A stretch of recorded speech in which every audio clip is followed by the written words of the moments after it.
Dakal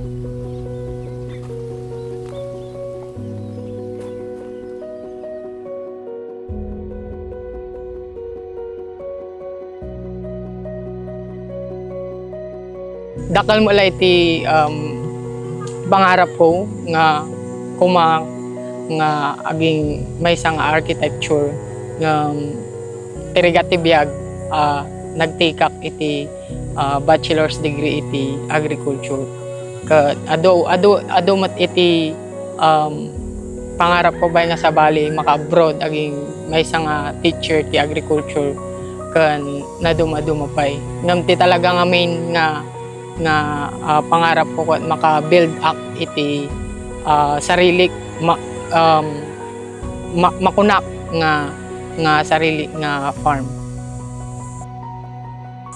Namuak iti youth internship program on organic agriculture through social media. Kaso idi nakitak na ijay han ko pa lang nga pinanpansin. Tati nakitak nga muna nakat Taiwan internship. Kaso ongoing iti board exam ko kaya paliban ko pa lang ng iti 2024 iti March or February nakitak man ulitan nag-pop up man ulit IJ youth internship program inti feed ko inti Facebook ko di ko man nakita ulit tapos aday iti ko kasi arjay ako nakalpas nga nag-review kan na nga pasado ako. Parang agberbero kak iti opportunity or grants nga ag-finance ko iti pangarap ko kun asa. Kasi iti propose ko ayan ti proposal ko kat catfish ngam piniliklatan ni Pink Lotus Integrated Farm may sakat amukon idi pa 1 year 2 year ago nag-meet kami ni Ma'am April Galvan dayti owner iti Pink Lotus Integrated Farm but kuna naman nagkasuna nga ag-establish mat isuna iti catfish no iso ti pag-eksperimentaran mi iti namuanak ijay talaga nga more on organic practitioner IJ owner ijay ken nalaman ko nga addagayem iti agsasabali nga technologies agsasabali nga management in focusing sa organic agriculture namuak ni Jadam no kasano agaramit ni Jadam nga makita tayo lang iti aglawlaw using fungus kan bakterya nga malalala ang diti aglawlaw. Tapos ayan ti management da iti livestock talaga nga agkiwar ka iti agkakanat nga klase ti resources like Madre de Agua mabalin gayam ajay kung kunak kan marunggay mabalin nga ipakan ayan ti kalding no aging solid IJ poops na no as indication gamin IJ nga healthy IJ guts iti may nga kalding ayan ti baboy mo mabalin mo gayam nga pati napier IJ fresh napier mabalin mo gayam pa nga ipakan tapos dagiti trunk iti sabsaba mabalin mo nga aramidan nga i-ferment talaga. Ayan ti catfish, aggamgamit kami o agal-alaga kami iti kangkong o agal-alaga kami iti azola, ijay kas kada duckweed nga kadagiti kopay gayam ajay nga mabalin mo gayam kanan na gayam akalak iti catfish nga ikat mangmangan lang carnivorous mangmangan lang iti meat like iti chicken nga ipakan mo no talaga nga dumakkel. Iti na-encounter ko ijay nga challenges I could show your kind of leadership kuna na kanya kan don't take it personally dagiti ibagbagada kanyam kasi ibagbagada dayta no impart da kanyam no adan to iti ma-enhance mo pa di pa nag-manage iti tao mo. Kasi no ata iti kahinaham na no RJ kan and implementation narigat kanto nga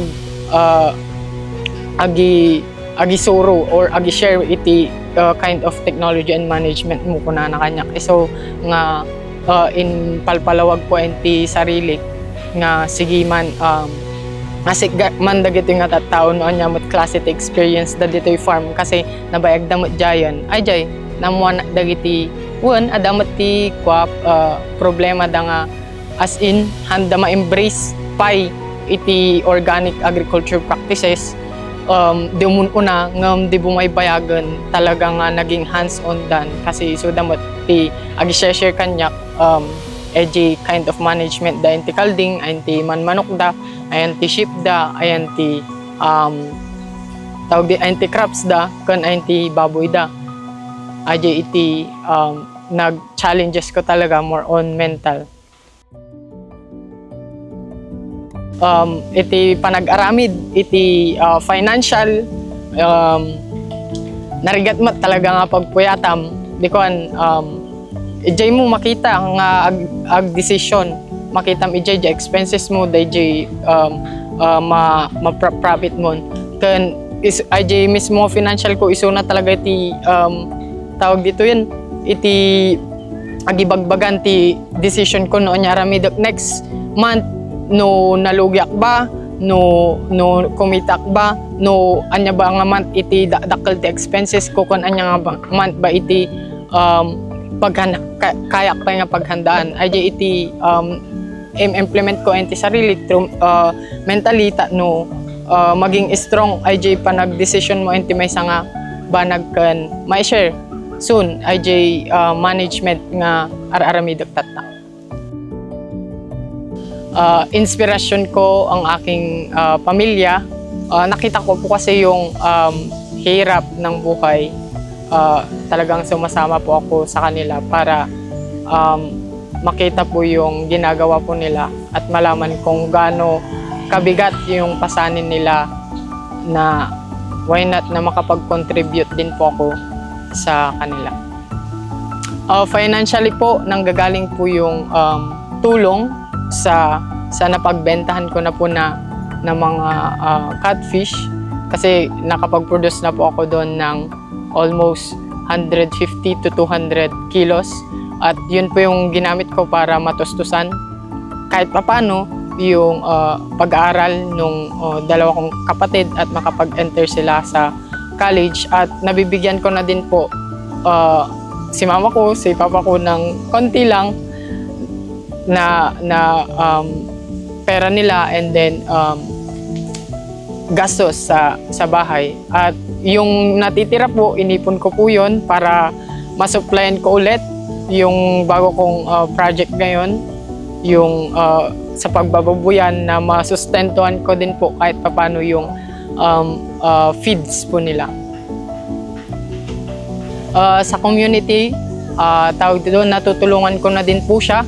Sa pagbebenta pa lang, makikita mo na may market and then tatanungin nila kung saan ko kinukuha. Sabi ko, sarili ko po itong grow out at talagang minamanage ko po siya hindi sa pagpapakain ng mga meats kundi sa mga paggamit ng mga organic or natural na resources na nakikita po sa paligid po natin.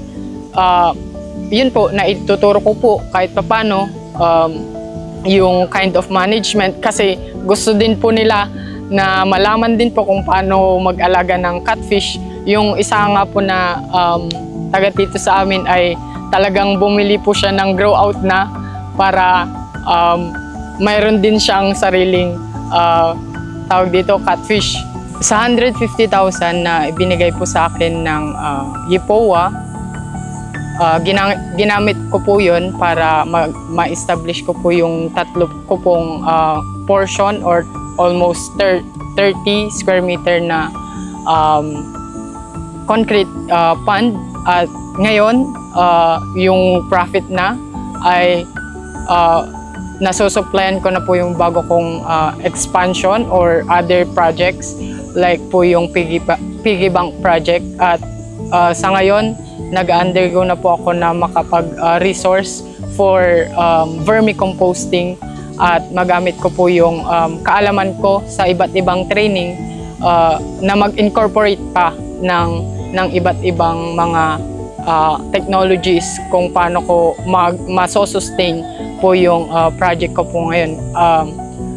Mayroon po, konti pa lang, mayroon po akong BSLF na ginagawa ngayon at kailangan kong palakasin yun para mabigyan ko ng tawag dito ng rotation or closed loop yung farm, binibuild kong farm para mabuo ko po at wala na po akong bibilhin or konti na lang po bibilhin ko po sa mga ibang mga supplier po para sa pag-formulate at pag-expense ng mga iba't ibang raw mats po. We will help you para meron tayong model para sa mga youth. Keep it up. We'll provide you full support, not only physical, not only material, spiritual especially. Pinagdadasal ka namin.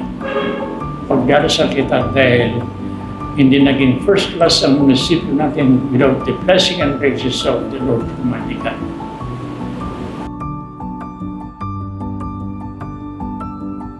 Nakakabilib yung kanyang drive and passion. I was really blessed to have him as my intern. Tapos alam naman natin, wala kaming aquaponics pa dito sa farm. Sabi niya, sige, pupunta tayo kay Doc Wesley Mix. Tapos sabi, sige, bibili na tayo ng hito. Ganyan. So, kami. So, talagang kita mo, inalagaan niya from the beginning. You can see from Marjo na very open siya sa lahat ng mga suggestions. So, kita mo na lalago talaga. Talagang pagtitibayin niya yung yung kanyang enterprise presentation. Pero I think it's a very good program. It's really like kung nakaka-produce tayo ng mga ganyan katulad ni Marjo na at saka it's really good na makakita sila ng mga farms na talagang hindi man ganun ka-progressive pa rin kasi talagang mahirap mag-organic na to start. Pero nakikita nila na if you really keep on yung practices na organic practices, makita nila first hand sa mga farmers and makita nila yung result. I think it's really a good project from the government na sana masustain siya para mas dumami pa tayo mga organic farmers. Sa IPOA, panalo ka! Ako po, si Marjo Viray Madriaga. Hito na! Licensed agriculturist na, certified farmers and fisherfolk pa.